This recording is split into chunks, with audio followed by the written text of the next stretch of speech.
Hello friends, स्वागत है आपका टारगेट एमपीपीएससी 2020 में। तो आज का हमारा टॉपिक है राज्य लोक सेवा आयोग। निरंतर हम यूनिट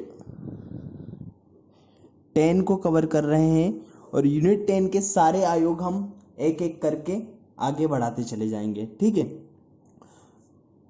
तो अभी इसके पहले हमने देखा था संघ लोक सेवा आयोग।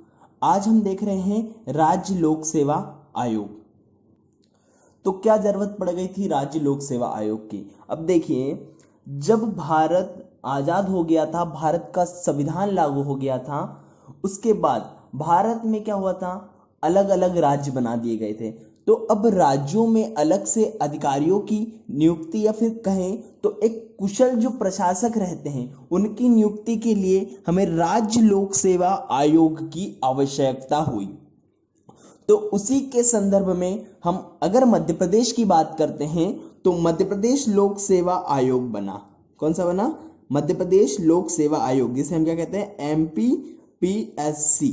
ठीक है, इस एमपीपीएससी का गठन किया गया कब? मध्य प्रदेश के गठन के साथ ही 1 नवंबर 1956 को। ठीक है, और इसके जो पहले अध्यक्ष बनाए गए वो बनाए गए प्रथम अध्यक्ष डीबी रेगे। कौन बनाए गए प्रथम अध्यक्ष? डीबी रेगे। इनको मध्य प्रदेश लोक सेवा आयोग का प्रथम अध्यक्ष बनाया गया। इसका मुख्यालय वर्तमान में कहाँ है? तो इसका मुख्यालय है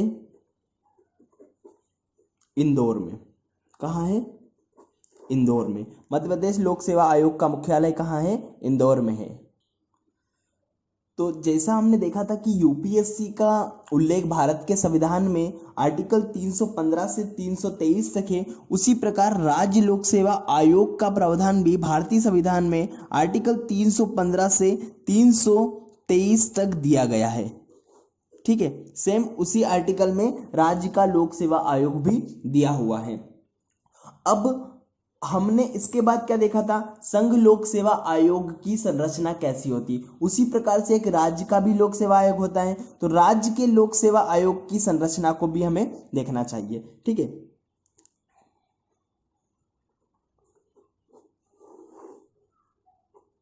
देखिए जिस प्रकार से संघ लोक सेवा आयोग में एक अध्यक्ष और अन्य सदस्य होते हैं, उसी प्रकार से राज्य के लोक सेवा आयोग में भी एक अध्यक्ष और कुछ अन्य सदस्य होते हैं।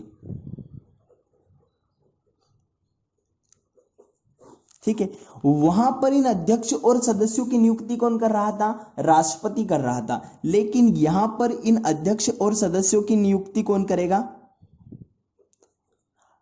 अगर हमारे मध्य प्रदेश के लोक सेवा आयोग के अध्यक्ष और सदस्यों की नियुक्ति करनी है तो यहाँ के राज्यपाल करेंगे। जिस भी स्टेट के मतलब लोक सेवा आयोग के अध्यक्ष और सदस्यों की नियुक्ति करनी होती है वहां उस स्टेट के राज्यपाल करते हैं। कौन करते हैं? राज्यपाल करते हैं।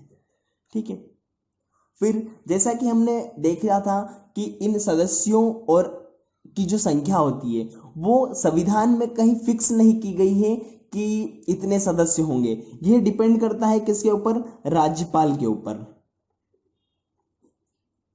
संख्या निर्धारण करना किसके ऊपर डिपेंड करता है? राज्यपाल के ऊपर डिपेंड करता है। वहीं संविधान में इनकी योग्यता का भी कोई जिक्र नहीं किया गया है। बस एक आवश्यक बात क्या बता दी गई है? आवश्यक बात यह बता दी गई है कि अगर किसी भी आयोग के जो सदस्य हैं उस आयोग के 50% सदस्य, मतलब कि आधे सदस्य वे होंगे जिन्हें कम से कम 10 वर्ष का अनुभव हो। प्रशासनिक सेवा का उन्हें कितना वर्ष का अनुभव हो? 10 वर्ष का अनुभव होना उनके लिए आवश्यक है। फिर इनकी सेवा शर्तों का निर्धारण कौन करेगा? तो सेवा शर्त का निर्धारण भी कौन करेगा? स्टेट के लिए राज्यपाल करेंगे। और बात आती है कि इनका कार्यकाल कितना होगा। तो देखिए, वहां हमने देखा था संघ लोक सेवा आयोग में जो अध्यक्ष और सदस्य थे उनका कार्यकाल कितना था? 6 वर्ष और 65 वर्ष। मतलब या तो 6 वर्ष की आयु पहले पूरी कर ले मतलब 6 वर्ष का कार्यकाल पहले पूरा कर ले या फिर 65 वर्ष की आयु पहले पूरी कर ले। लेकिन यहां पर जो इनका कार्यकाल होगा वह होगा 6 वर्ष या फिर 62 वर्ष। कितना होगा? 6 वर्ष या फिर 62 वर्ष होगा। फिर उसी प्रकार से यदि यहां पर कोई अध्यक्ष नहीं रहा तो कार्यवाहक अध्यक्ष अगर चुनने की बात आती है, कार्यवाहक अध्यक्ष,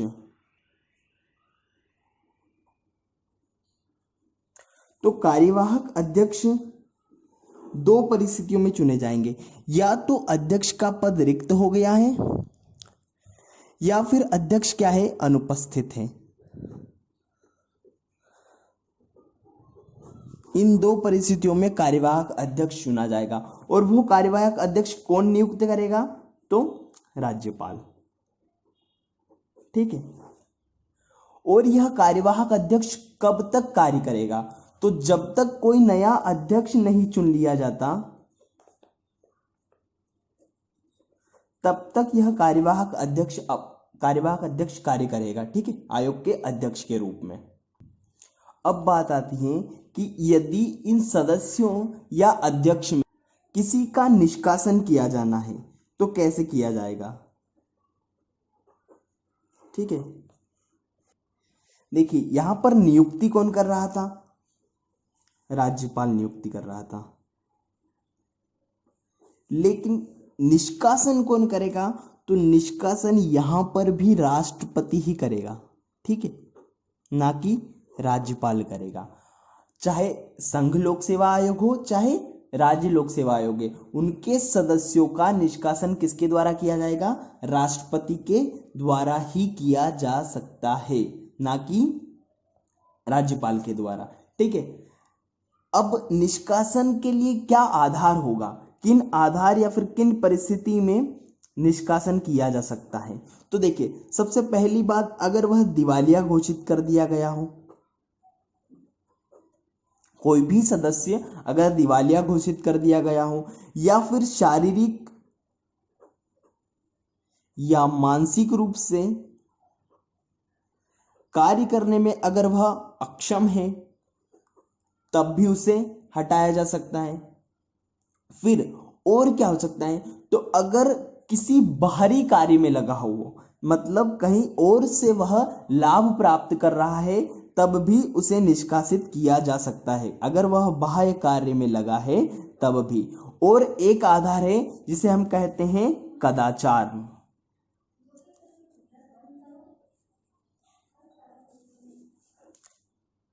तो कदाचार भी केवल दो परिस्थितियों में माना जाएगा। कौन सी? ये जो पहली परिस्थिति होगी वह क्या होगी कि कोई सदस्य है, अगर मान लो उसे कदाचार का दोषी सिद्ध करना है तो दो आधार पर ही माना जाएगा। कैसे? पहली बात यह होगी कि अगर वह भारत सरकार या फिर राज्य सरकार, दोनों में से किसी के भी अधीन कोई संविदा या फिर उसने कोई करार किया है, ठीक है, तो वह कदाचार का दोषी माना जाएगा। दूसरी बात यह है कि अगर कोई कंपनी या फिर उसके जो सदस्य रहते हैं उनके साथ जुड़कर अगर वह लाभ प्राप्त करने के उद्देश्य से कोई कार्य कर रहा है, तब भी वह कदाचार में ही आएगा। ठीक है, इन आधारों पर यदि उसे हटाना है तो फिर क्या करना पड़ेगा? सीधे सीधे नहीं हटा सकते, फिर उसके लिए क्या करना पड़ेगा? सुप्रीम कोर्ट से सलाह लेनी पड़ेगी। सुप्रीम कोर्ट जांच करेगी, फिर सुप्रीम कोर्ट क्या करेगी? राष्ट्रपति को आदेश देती है हटाने के लिए, राष्ट्रपति को सलाह देती है। राष्ट्रपति इस सलाह को मानने के लिए क्या होते हैं? बाध्यकारी होते हैं। राष्ट्रपति को सलाह देगी सुप्रीम कोर्ट कि आप इन्हें हटाएं या ना हटाएं। तो अब राष्ट्रपति को जो सुप्रीम कोर्ट सलाह देगी, उस सलाह को मानने के लिए राष्ट्रपति क्या होंगे? बाध्य होंगे। यदि सुप्रीम कोर्ट ऐसा आदेश दे देता है कि हाँ आप इन्हें हटा सकते हैं, तब राष्ट्रपति उन्हें अपने पद से हटा देंगे। ठीक है, फिर अब बात आती है कि इन अध्यक्ष और सदस्यों को अपना कार्य करने के लिए क्या स्वतंत्रता दी जाती है? तो इनकी भी कुछ स्वतंत्रता होती है। क्या स्वतंत्रता होती है उन्हें जान लेते हैं। देखिए, सबसे पहला डर है इनको काय का? हटने का, कि इन्हें नॉर्मली हटा नहीं दिया जाए। अगर ये किसी कार्य को कर रहे हैं और उससे कोई सरकार यदि खुश नहीं है तो उन्हें हटा नहीं दिया जाए, इस प्रकार का उन्हें डर रहता है। तो इनके लिए हटाने के लिए एक निश्चित प्रावधान कर दिया गया है संविधान में कि इन्हीं आधारों पर इन्हें हटाया जाएगा। मतलब हटाने के लिए क्या है, संवैधानिक प्रक्रिया है, नॉर्मली इन्हें नहीं हटाया जा सकता। अब ये डर समाप्त हो गया इनमें। फिर दूसरी बात कि ये जो कार्य करेंगे और इनके लिए जो वेतन भत्ता मिलेगा, उन वेतन भत्ते में किसी भी प्रकार का अलाभकारी परिवर्तन नहीं किया जाएगा। क्या नहीं किया जाएगा? अलाभकारी परिवर्तन नहीं किया जाएगा। मतलब एक बार इनका जो वेतन निर्धारित कर दिया गया है वो वेतन इन्हें निरंतर मिलेगा। ऐसा कम नहीं करेंगे, इनका वेतन बढ़ा जरूर सकते बट कम नहीं करेंगे। फिर तीसरी बात आती है कि इनको जो वेतन प्राप्त होता है वो कहां से प्राप्त होगा? तो राज्य की संचित निधि से प्राप्त होगा। कहां से? राज्य की संचित निधि से। अब राज्य की संचित निधि से प्राप्त होगा तो किसी प्रकार का भय नहीं है। क्यों? क्योंकि राज्य की संचित निधि से पैसा निकालने के लिए राज्य विधानमंडल में कोई मतदान नहीं कराना पड़ेगा। ठीक है। फिर बात आती है कि इसके जो अध्यक्ष होते हैं, राज्य लोक सेवा आयोग के जो अध्यक्ष होते हैं, वो एक बार उनका कार्यकाल पूरा हो गया उसके बाद किसी भी प्रकार के नियोजन में, सरकार के कार्यों के नियोजन में वह पात्र नहीं होता है। ठीक है। मतलब उसको एक बार कार्य करना है और अच्छे से कार्य करना है, सरकार के कार्यों का नियोजन आप नहीं करेंगे। पुनः नियोजन या फिर सरकार के कार्य नियोजन के पात्र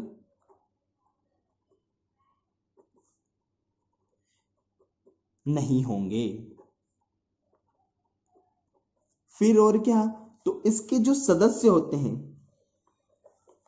राज्य लोक सेवा आयोग के सदस्य जो होते हैं, वो सदस्य क्या वापस से सदस्य बन सकते हैं? तो नहीं, ना वो वापस से राज्य लोक सेवा आयोग के सदस्य बनेंगे। सिर्फ और सिर्फ वो क्या कर सकते हैं, या तो वह यूपीएससी के अध्यक्ष नियुक्त किए जा सकते हैं या फिर स्टेट पीएससी के अध्यक्ष जरूर नियुक्त किए जा सकते हैं, लेकिन वो भी सरकार के कार्यों का नियोजन नहीं कर सकते एक बार अपना कार्यकाल पूरा होने के पश्चात। साथ ही इन अध्यक्ष और सदस्यों की पुनः नियुक्ति कभी नहीं होगी। इस प्रकार की यदि इन्हें स्वतंत्रताएं दी जाती हैं तो ये अपने कार्य को निष्पक्ष रूप से करेंगे। ठीक है। फिर अब बात आती है कि राज्य लोक सेवा आयोग के कार्य क्या होते हैं, क्या कार्य यह करता है। तो देखिए, यह भी वही कार्य करेगा जो केंद्र के लिए यूपीएससी कर रहा है, सेम स्टेट के लिए कौन करेगा? स्टेट पीएससी करेगा। मतलब यह वही कार्य करेगा जो केंद्र के लिए कौन कर रहा है? यूपीएससी कर रहा है, सेम वही कार्य करेगा। मतलब यूपीएससी क्या कर रहा था? राज्य की, सॉरी, केंद्र के लिए, मतलब अखिल भारतीय सेवाओं के लिए चयन कर रहा था, केंद्र की सेवाओं के लिए चयन कर रहा था। तो यह क्या करेगा? राज्य सेवा के लिए अधिकारियों का चयन करेगा। राज्य सेवा हेतु अधिकारियों की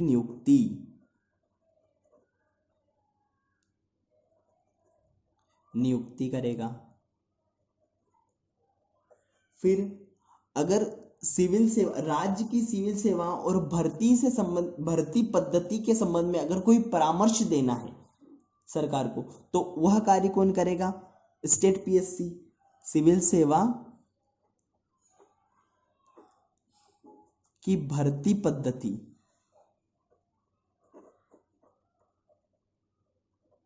से संबंधित परामर्श कौन देगा? स्टेट पीएससी देगा। ठीक है। साथ ही यदि हम देखें तो जो सिविल सेवा होती है, उस सिविल सेवा और उसके पदों पर नियुक्ति करने में तथा अगर पदों की प्रोन्नति करनी है या फिर से एक सेवा से दूसरी सेवा में तबादला करना है, ठीक है, तो उसके अनुसरण के लिए जो सिद्धांत होंगे उनके लिए परामर्श अगर देना है तो कौन देगा? राज्य का लोक सेवा आयोग देगा। ठीक है। मतलब क्या हुआ कि सिविल सेवा की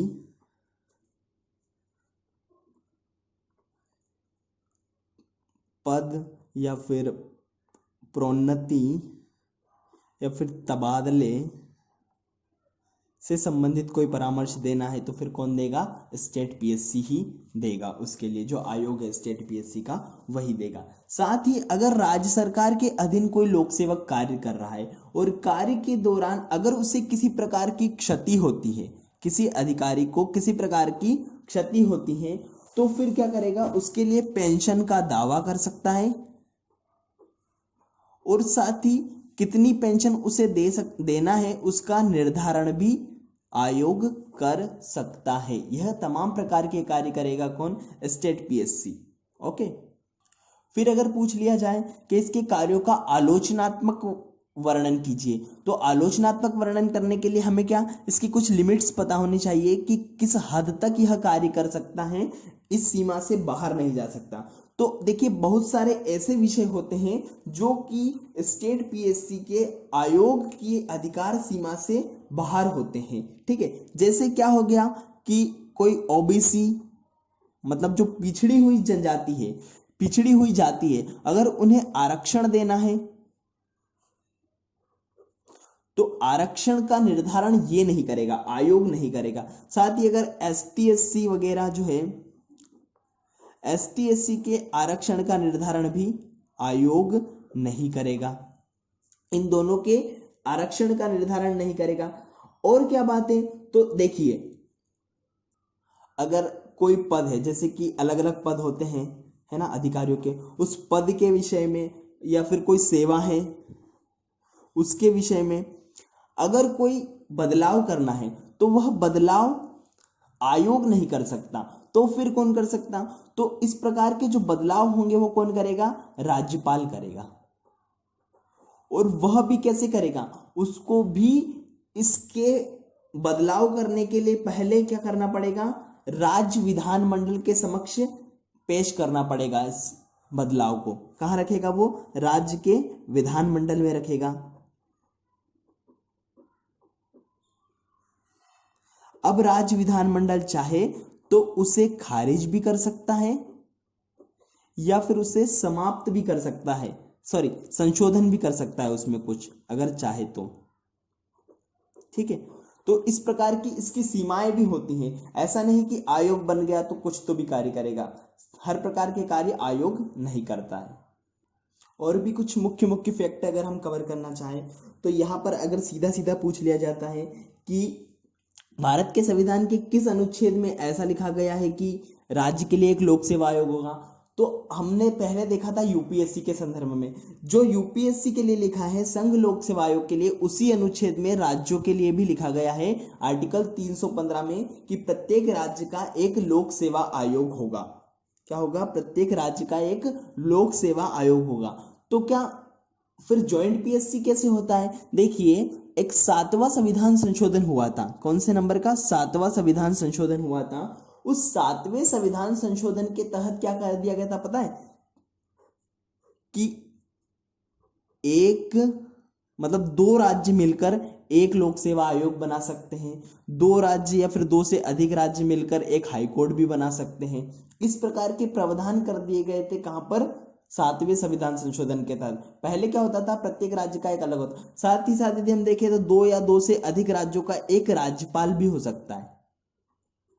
ऐसा कब किया गया, 7वें संविधान संशोधन के तहत किया गया है। और ये 7वां संविधान संशोधन कब किया गया था, तो ये किया गया था 1956 में, ठीक है। फिर अगर सीधा सीधा प्रश्न पूछ लिया जाए कि वर्तमान में एमपीपीएससी के अध्यक्ष कौन है, तो ये तो सबको ही पता रहता है, कौन है, भास्कर चौबे। ओके, साथ ही एक बार पूरी लिस्ट भी आपको इसमें देखना है कि वर्तमान अभी तक कौन कौन अध्यक्ष रह चुके हैं, डीबी रेगे से लगाकर भास्कर चौबे तक, इनके बीच में जितने भी अध्यक्ष रह चुके हैं सबके नामों की लिस्ट पूरे एक बार आपको देख लेना है। साथ ही अगर हम देखें तो कुछ प्रश्न जो मेंस में बन सकते हैं वो भी लिख लेते हैं एक बार, ताकि हम एक बार उसका उत्तर लेखन करके देख लें, ठीक है। ये प्रश्न आपको एक बार उत्तर लिख के देख लेना है। धन्यवाद।